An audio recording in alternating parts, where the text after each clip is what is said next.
À 10h30, la ville de Paris se couvrit d'étamines. Ordre à l'armée navale d'appareiller.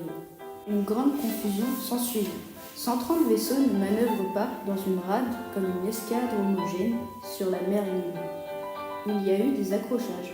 Chacun sortait comme il le pouvait. Les lignes de route se formaient hors des goulets. Lorsque les vaisseaux s'engageaient enfin dans les trois goulets, marins et soldats pouvaient entendre les acclamations de la foule massée sur les plages qui leur souhaitaient bon vent et la victoire. On doubla la baie de Bertham, l'armée navale sortit du goulet et franchit l'Iroise, laissant à bâbord la chaussée du Seine. Lorsque la nuit tomba, elle piqua vers la mer libre, naviguant sur trois colonnes. En tête, l'escadre blanche et bleue de Monsieur Bougainville, que venait de rendre célèbre son tour du monde à bord de la Boudeuse.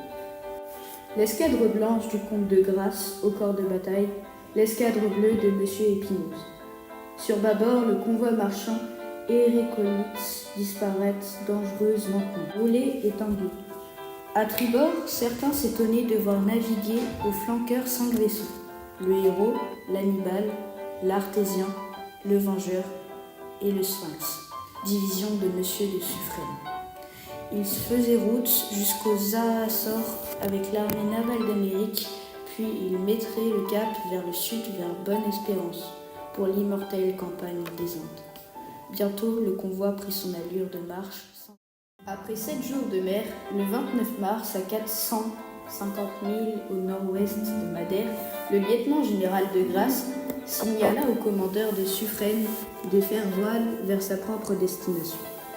Sur le balcon de poupe de leur vaisseau, la ville de Paris et le héros, les deux provençaux, s'échangèrent de larges coups de chapeau.